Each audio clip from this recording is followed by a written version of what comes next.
prayer and fasting, no? Na matatagpuan sa Matthew chapter 4, verse 1 hanggang 11.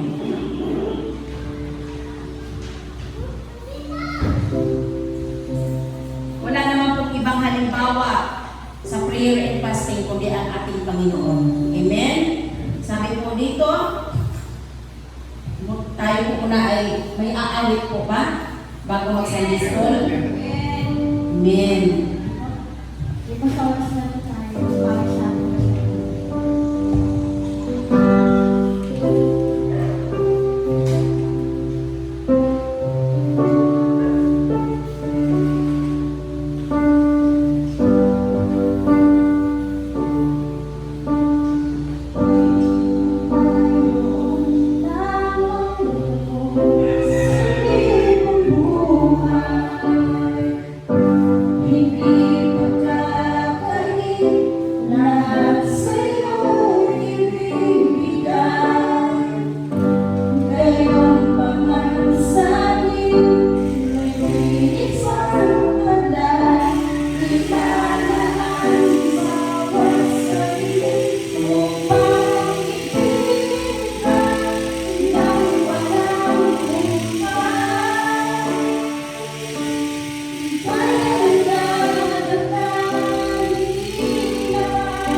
biyaya, kahabagan.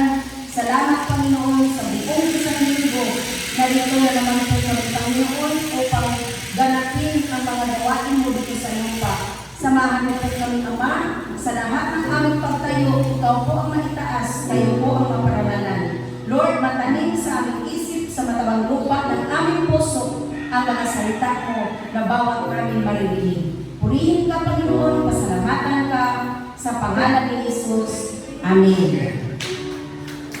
Tayo na po ay makaupo. Ang sabi po dito, ang pagtukso kay Jesus. si Jesus ay dinala ng Espiritu sa ilang upang tuksuin ng dyablo. 2. Siya'y nag-ayuno sa loob ng 40 araw at 40 gabi, kaya't siya'y nagutom. 3. Dumating ang dyablo at sinabi sa kanya, "Kung ikaw ang anak ng Diyos, gawin mo ngang tinapay ang mga batong ito." Ngunit sumagot si Jesus, "Nasusulat, hindi lamang sa tinapay nabubuhay ang tao, kundi sa bawat salitang nagmumula sa bibig ng Diyos." 5. Pagkatapos, dinala siya ng dyablo sa Jerusalem, ang banal na lungsod, at pinatayo sa taluktok ng templo. 6.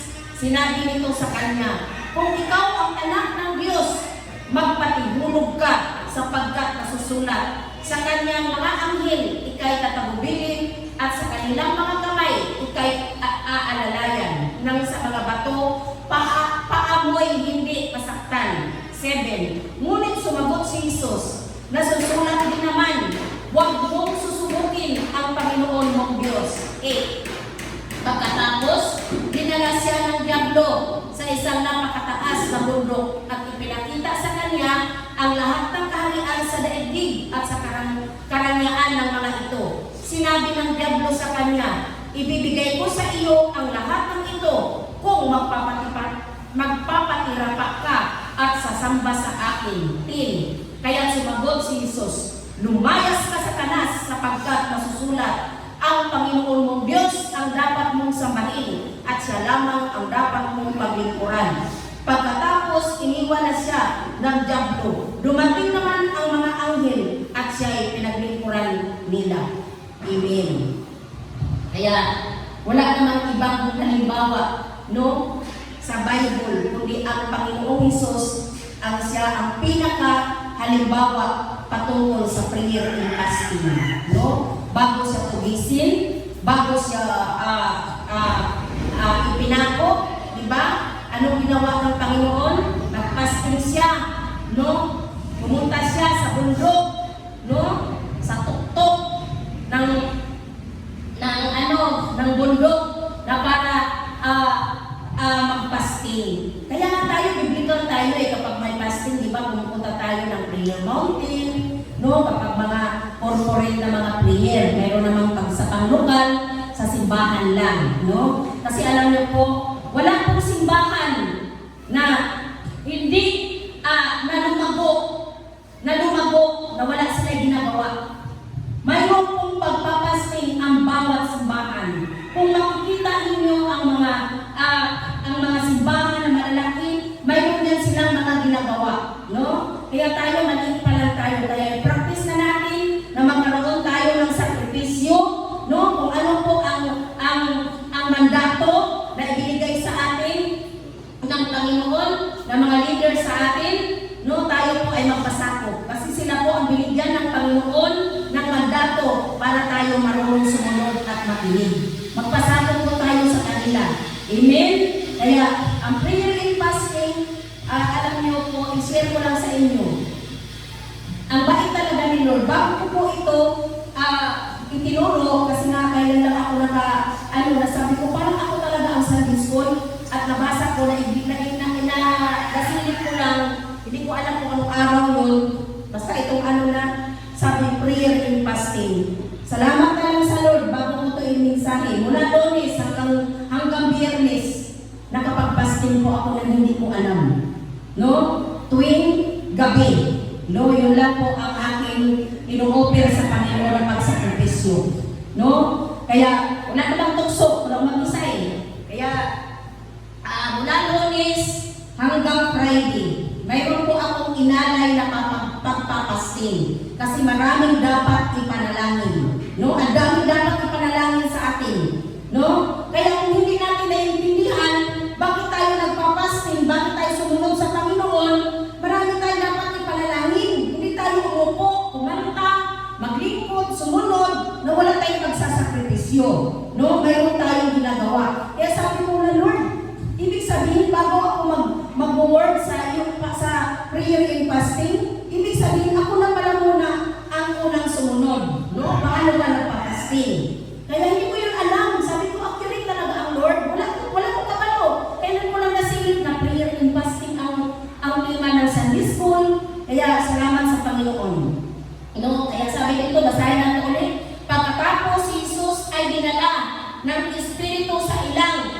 kang tuksuhin ng dyablo, no? Dinala si Jesus, no, sa espiritu, no? Tuksuhin ng dyablo, para tuksuhin siya ng dyablo. Siya'y nag-ayuno sa loob ng 40 araw at 40 gabi. Kaya siya'y nagutom. No? Tayo, matiis kaya natin yun? Bilang mga tao, hindi natin mapapantayan, Diyos yun eh. Pero bilang mga tao na binigyan ng tasking, kapag mahal mo ang ministry mo, mayroon kang pagsakripisyo. Saan ka inilagay? Mayroon kang pagpapasting, pag-alay ng pagsakripisyo sa Panginoon. Hindi lang sa prayer ministry ang pagpapasting. Kung mahal na mahal natin ang ating mga ministry, gusto natin lumabo, magpadala ang Diyos ng mga kabataan, mga nanay, mga tatay, mga teens, mga children, mayroon kang gagawin sa ministry ng Diyos na ipinahiram sa atin. Kaya po tayo lahat, no, pwede tayo umupo dito para maging magandang halimbawa tayo sa lahat. Para makinig sa salita ng Panginoon. Kasi hindi tao, gagamitin lang talaga tayo para magiging sisidlan sa salita ng Diyos. Magrespetuhan po tayo dahil ito po ay gawain ng Panginoon. Hindi po ito gawain ng tao. Kaya salamat sa Panginoon. Anong sabi? Dumating ang dyablo at sinabi sa kanya, kung ikaw ang anak ng Diyos, gawin mo nga tinapay ang mga batong ito. Ngunit sumagot si Jesus na susulat, hindi lamang sa tinapay na bubuhay ang tao, kundi sa bawat salitang nagbumula sa bibig ng Diyos. Ano ang ibig sabihin nito? Malalim ito eh. Hindi lamang sa tinapay na bubuhay ang tao, kundi sa bawat salitang nagbumula sa bibig ng Diyos. Ano ang salita ng Diyos na iniwan sa atin? Di ba ang mga pangako ng Diyos? Yun yung iniwan sa atin, yung pangako ng Diyos. Na kapag tayo ay nagugutom, di ba marunong tayong magpalayas?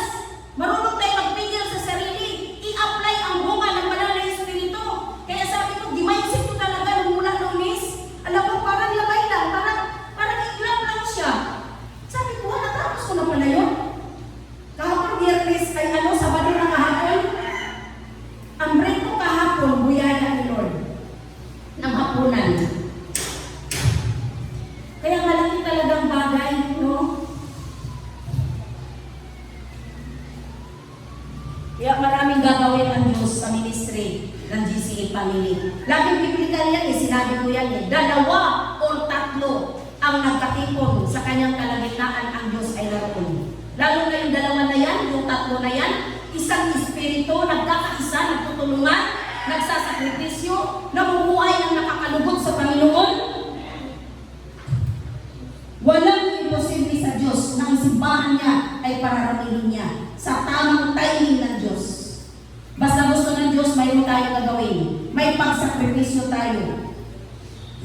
Mahal natin ang ating ministry, mahal natin ang ating mga pamilya, mahal natin ang mundo na pinahiram sa atin, mahal natin ang bansang Pilipinas. Anong ialay mo? Prayer and fasting para mangusap ang Diyos. Ano ba yung dapat? No? Kaya ang pangako ng Diyos nagmumula sa bibig ng mga lingkod ng Diyos. Kasi ang bibig natin gagamitin itong instrumento. Lalabas dito ang makatotohanan ang pangako ng Diyos. Yan ang banal na espiritu na magsasalita sa tao. Kaya sabi ng 5, pagkatapos dinala siya ng dyablo sa Jerusalem, ang banal na lungsod, at pinakayo sa taluktok ng templo. Imagine, taluktok ng templo. 6, sinabi nito sa kanya, kung ikaw ang anak ng Diyos, magpatihulog ka, sapagkat nasusulat sa kanyang mga anghel, ika'y tatagubilin, at sa kanilang mga kamay, ika'y aalalayan ng mga bato, paamoy hindi masaktan. Pero bakit sa panahon natin, nasasaktan tayo? Hello? Alam niyo po, kung ikwento ko sa inyo, kung ano ang naranasan ko sa pagsunod ko sa Panginoon, baka hindi niyo kakayanin. At hanggang ngayon, Pero ang lagi ko lang weapon, panalangin, fasting. Magpakumbaba sa Diyos na tayo makasustain sa pagsunod sa Panginoon. Wala tayong ibang mindset eh. No, kasi nandito na tayo eh. Kapag tayo nasaktan, grabe.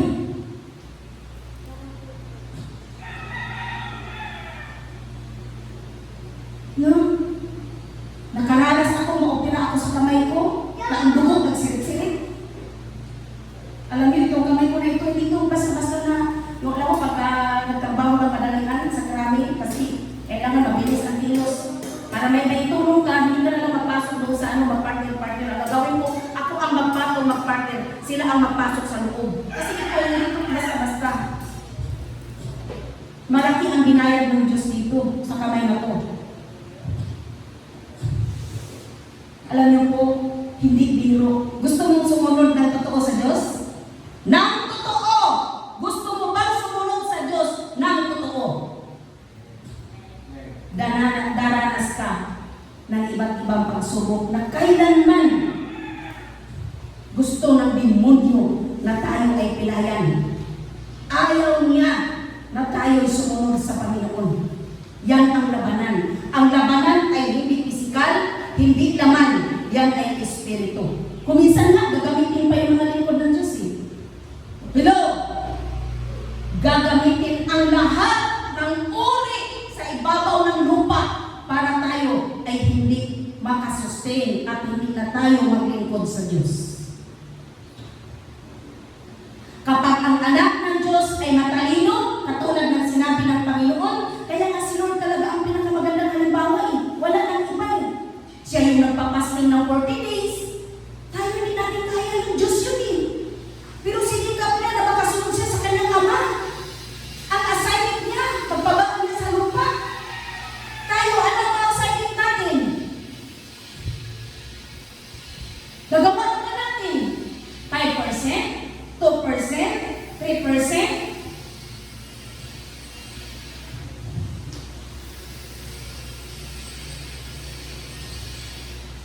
Aalalayan tayo ng Diyos. Gusto mong sumunod sa Panginoon? You have to pay the price. Ano ang ginawa ng Panginoon para tayo maligtas? Namatay ang Diyos. Hindi siya nagpakamatay ha? Alam mo yung mga ibang lingkod ng Panginoon? Yung word na nagpakamatay, hindi po ito totoo. Namatay, hindi nagpakamatay. Kasi iba yung nagpakamatay. Kailangan maayos ang word para maintindihan. Namatay ang Diyos, napako sa cross, binugbog ilan ang sugat. Ano ang ginawa ng Diyos? Walang ini. Nagpakumbaba. Tinanggap niya lahat. Kaya nga tayo, daranas tayo ng pag-uusig. Lalo na yung gustong sumunod sa Panginoon. Dahil ang labanan ay hindi tao. Espiritu na makapangyarihan. Yun nga yung sinasabi lagi, tinuturo sa atin, dapat magiging matalino tayo. Laging may langis na dala. Ano yung langis? Kung literal, bibiuin. Para hindi ka maubusan. No? Ginawa nilang sulok. Ilaw. Sa atin ngayon, sa espiritual, ano yun? Ano ang ibig sabihin nun? Masasiti tayo eh. Hindi naman katulad doon sa probinsya. Kapag may baini, yung diskohan, naalala ko, kinikwento lagi ni Pastor Robergie, mag-ano ng lukay. Tapos papaliputan yan, bigisin, tapos isulog yan, papunta, makarating ka lang ng disco. Yung sinabi ng Bible, dapat lagi tayong may handa. Ano ang handa na gusto ninyong sabihin sa Panginoon natin ngayong lahat? Anong gusto niyo na ihanda ng Diyos para sa ating lahat? Alam niyo, yung puso. Yung puso na walang hinahangad, kundi maparangalan ng Diyos. Purihin ang Panginoon. Kaya nga si Lord, siya lang yung pinakamagandang halimbawa eh. No? Kaya tayo spiritual ngayon, sabi, nasaktan na yung katawang lupa mo, pino yung puso, dili na matandog sa kaaway kasi si Lord ang may pag-aari. Hello? Diba? Sabi dito ng 7, ngunit sumagot si Jesus, nasusulat din naman, huwag mong subukin ang Panginoon mong Diyos. Pagkatapos, dinala siya ng diablo sa isang napakataas na bundok at ipinakita sa kanya ang lahat ng kaharian sa daigdig at ang karangyaan ng mga ito. 9. Sinabi ng diablo sa kanya, ibibigay ko sa iyo ang lahat ng ito kung magpapatira pa ka at sasamba sa akin. 10. Kaya sumagot si Jesus, lumayas ka Satanas sapagkat nasusulat, ang Panginoon mong Diyos ang dapat mong sambahin at siya lamang ang dapat mong paglingkuran. 11. Pagkatapos, iniwan na siya ng diablo, dumating naman ang mga anghel na siya'y paglilingkuran nila. Kaya nga tayo, may mga anghel tayo na naglilingkod sa atin. Kaya dapat yung attitude, character, kasi pag sinabi mo mananampalataya ka, natural ang anghel na sa iyo mabait. Pero kapag magdita ka, no? Sino yung anghel na sa iyo? Hindi ang mabuting anghel. Ganun lang yan eh.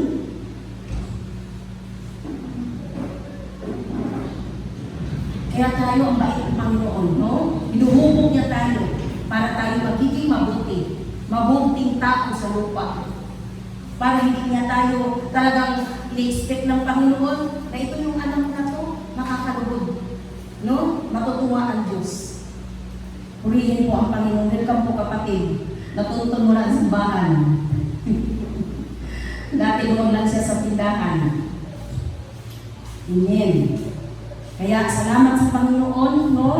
Sa Diyos ang lahat ng papuri. Tayo kung lahat ay talagang sa panahon ngayon, katulad na lang kahapon yung usok, Ginoo ko Lord. Parang hindi ka ako makahinga. Pinauna ko na si Mike. Sabi ko talaga, mauna ka na Mike, hindi ko na talaga kaya.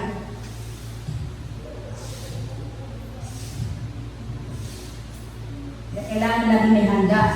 No, may mga rab, para mga ano ba, yung mga tawag ito, yung mga pang-emergency na pwede ko siyang gamitin para makapagpahinga pa, makarelax yung ano mo. Laging handa. No? Kaya salamat sa Panginoon, tayo po'y manalangin. Lord, maraming salamat Ama, sa pangalan ni Jesus at sa tulong ng Banal na Espiritu. Salamat sa San Cristo, Lord, na Ikaw ang Diyos na unang halimbawa. Hindi man namin mapantayan ang prayer and fasting, ang ginawa mong pagpapasting, Lord. Noon, ngayon sa panahon, Lord, nakikita mo kung paano kami nagsusumikap na Panginoon, makasunod kami nang kaya lang namin, Panginoon, sa tulong at awa mo, Panginoon. Kaya salamat po, Diyos, pinasisimula namin sa iyo ang aming mga panalangin, ang Sunday School, Lord, ang mga programa na patuloy, Panginoon, na marinig namin ngayon, mga awitin, mga word of God, magrima sa bawat puso namin. Purihin ka, Panginoon, pasalamatan ka sa pangalan ni Jesus. Amen. Good morning.